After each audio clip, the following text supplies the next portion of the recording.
Good morning children. आज हमारा class है Hindi reader class 4। Hindi reader में चैप्टर 1 में क्या है? कविता है। कविता का शीर्षक क्या है? ऊंचा सदा रहेगा। तो बच्चों, ऊंचा सदा रहेगा इस शीर्षक से आपको क्या मालूम चल रहा है? ऊंचा सदा रहेगा मतलब क्या? जी हाँ, झंडा ऊंचा रहेगा, हमारा नेशनल फ्लैग।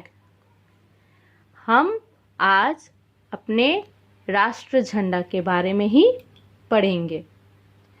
तो उससे पहले हम कवि का नाम जान ले, श्री रामदयाल पांडे।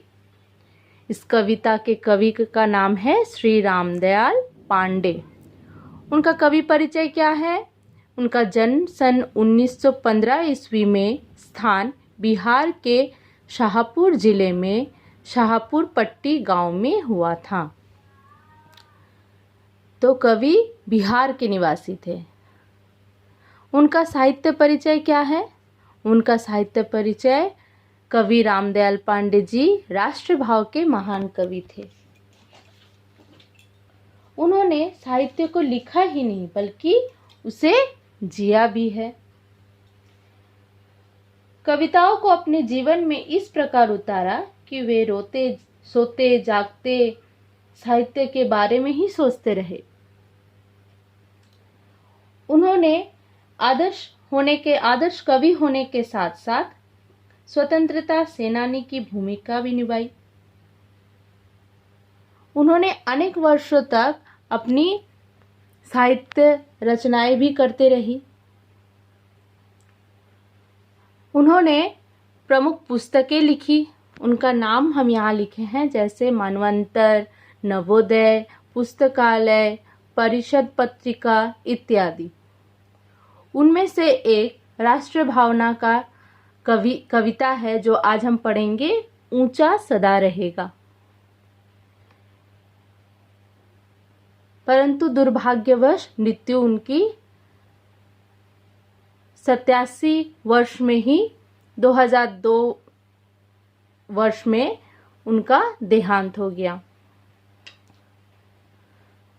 तो ये महान कवि जो आज हम पढ़ने वाले हैं, कविता लिखी हैं, उनके बारे में हम कुछ जाने, उनको डिटेल्स में जाने।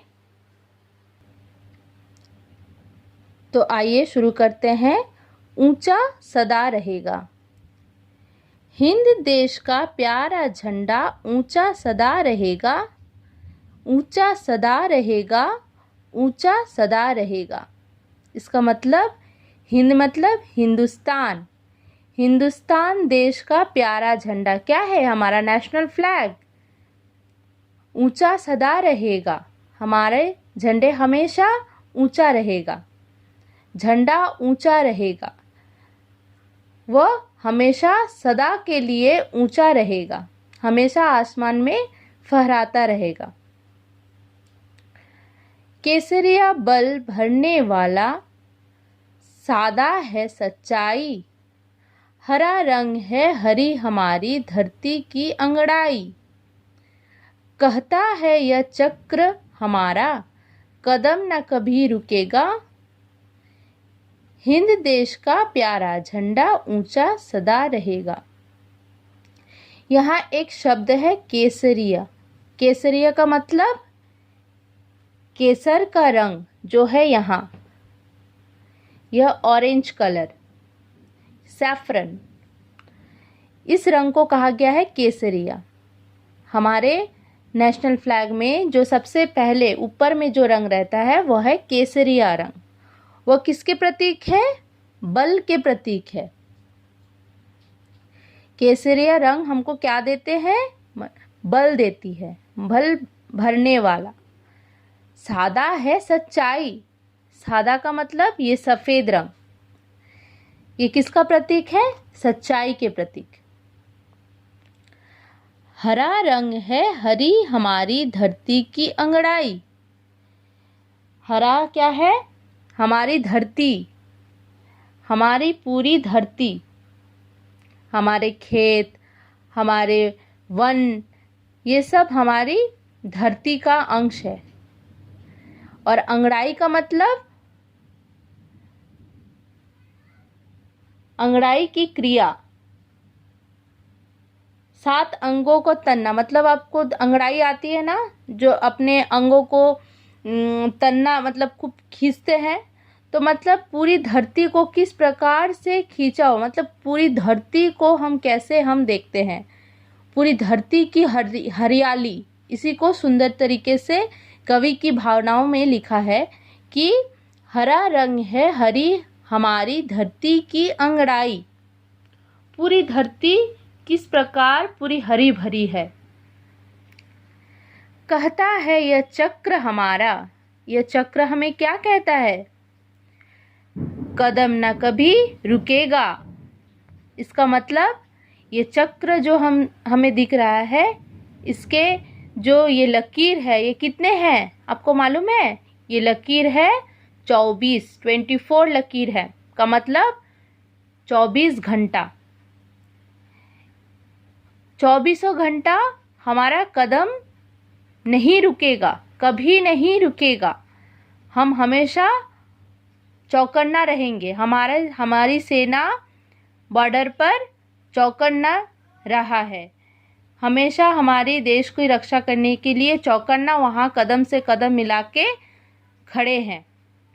हिंद देश का प्यारा झंडा ऊंचा सदा रहेगा।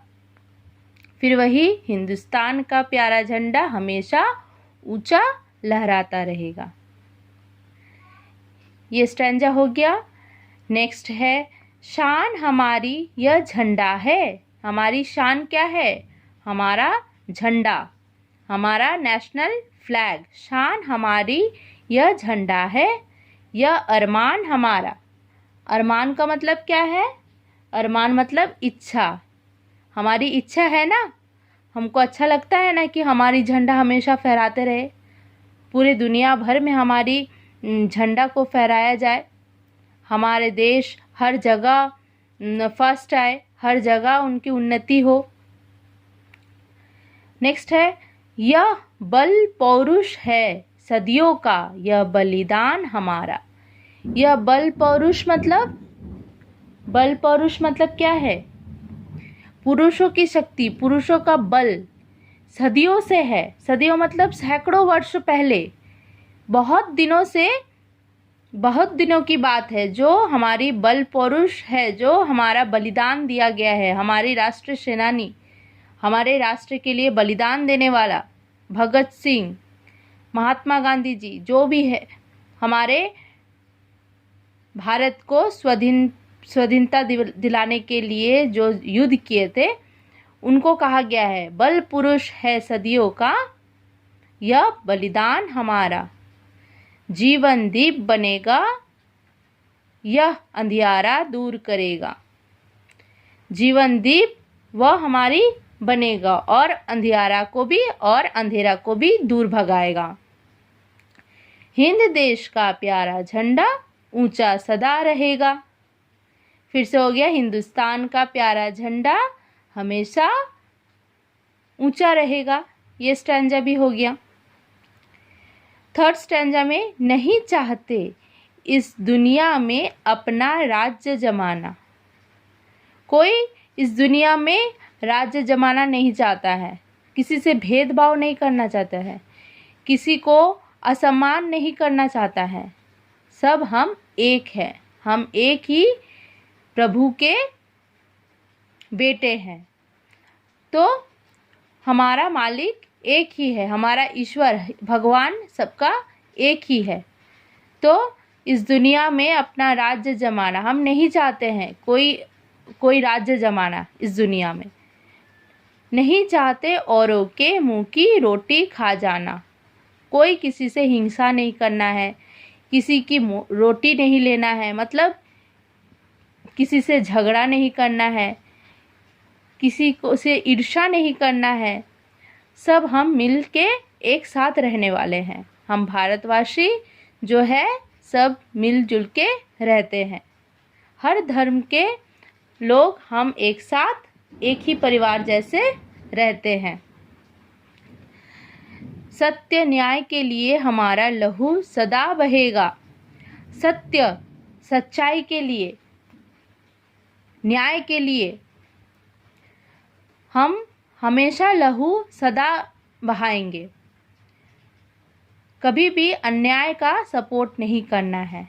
कभी कहाँ गलत होगा, कहीं भी जब गलत होगा तो उनको वहाँ सपोर्ट नहीं करना है। हमेशा हम सत्य का साथ देंगे। अगर गलती होती है तो उसे सुधारेंगे। हिंद देश का प्यारा झंडा ऊंचा सदा रहेगा। फिर से वही बात, हिंदुस्तान का प्यारा झंडा हमेशा हमेशा के लिए ऊंचा ही लहराता रहेगा। आसमान में फहराए यह सागर में लहराए। आसमान में फहराए का मतलब हमारे जो वायु सेना है, जल सेना है, एयरफोर्स वाले हैं, नेवी वाले हैं, ये क्या क्या है, आसमान में कौन जाते हैं? हमारे वायुसेना, एयरफोर्स वाले। वह जब युद्ध के लिए जाते हैं उनके फाइटर प्लेन में, तो उस प्लेन में क्या रहता है? हमारा नेशनल फ्लैग रहता है, हमारा नेशनल झंडा, राष्ट्र झंडा। उसे फहराते हुए पूरे आसमान में फहराते हैं। यह सागर में लहराए। सागर मतलब हमारे जो जल सेना है। तो वहाँ नेवी क्या करते हैं? जहाज में क्या लगाते हैं? हमारा नेशनल झंडा लगाते हैं, नेशनल फ्लैग लगाते हैं। तो वो क्या हो गया? सागर में भी लहराया। जहाँ जहाँ यह जाए झंडा यह संदेश सुनाए। ये जहाँ भी जाएगा यह संदेश सुनाए। क्या संदेश सुनाए? हिंद देश का प्यारा झंडा ऊंचा सदा रहेगा। नेक्स्ट है आज़ाद हिंद यह दुनिया को आज़ाद करेगा। यह आज़ाद हिंद है। ये आज़ादी किसका है? हिंदुस्तान की है। यह दुनिया को आज़ाद भी करेगा। ये सबको आज़ाद हिंदुस्तान, ये सबको दुनिया भर को आज़ाद भी करेगा। हिंद देश का प्यारा झंडा ऊंचा सदा रहेगा। फिर से हमारा हिंदुस्तान, हमारे देश का प्यारा झंडा जो है हमारा सबसे ऊंचा लहराएगा। तो आज हम पूरी कविता को पढ़ लिए हैं। कवि श्री कौन है? राम दयाल पांडे जी ने बहुत ही सुंदर तरीके से हमारे राष्ट्रीय ध्वज के बारे में हमको संदेश दिया है कि क्या है केसरिया रंग, हमको क्या देते हैं, सादा रंग किसके प्रतीक है, हरा रंग किसके प्रतीक है, चक्र किसके प्रतीक है, हम सब कुछ जाने हैं। तो हमारे राष्ट्रीय सेनानी, हमारे देश के जो आर्मी है, जो सेना है, किस प्रकार सीमाओं पर अपना जीवन व्यतीत कर रहे हैं, वहाँ हम हिंदुस्तानियों के लिए किस प्रकार वहाँ लड़ रहे हैं अपने दुश्मनों से। तो ये सब कुछ कवि ने हमको इस कविता में समझाया है। तो बच्चों, हम इस कविता को लगभग समझ गए हैं। मुझे लगता है आपको समझ में आ जाएगी। इस कविता को आपको पढ़ना है और कॉपी में भी लिखना है। नेक्स्ट हम जाएंगे शब्दार्थ में। शब्दार्थ है केसरिया मतलब केसर का, रंग का। अरमान लालसा या इच्छा। पौरुष मतलब पुरुष की शक्ति या पराक्रम। सदियों का मतलब सैकड़ों वर्षों का। अंगड़ाई अंगड़ाने की क्रिया या जम्भाई के साथ अंगों को तानना मतलब खींचना, ऐसा कुछ। औरों के मतलब दूसरों के। चक्र मतलब चक्का या पहिया। इन शब्दार्थ को आपको घर में कॉपी में लिखना है। इन साइड में है तुकान शब्द। सच्चाई, अंगड़ाई। रुकेगा, करेगा। अरमान, बलिदान। रहेगा, बहेगा। लहराए, सुनाए। यह हो गया तुकांत शब्द। नेक्स्ट है वाक्य बनाओ। ये वाक्य खुद से बनाना है। देश, आसमान, झंडा। ये 3 वाक्य आपको खुद से बनाना है। तो आज के लिए इतना तक ही। नेक्स्ट क्लास में हम इसका अभ्यास करेंगे। Stay home, stay safe. Thank you.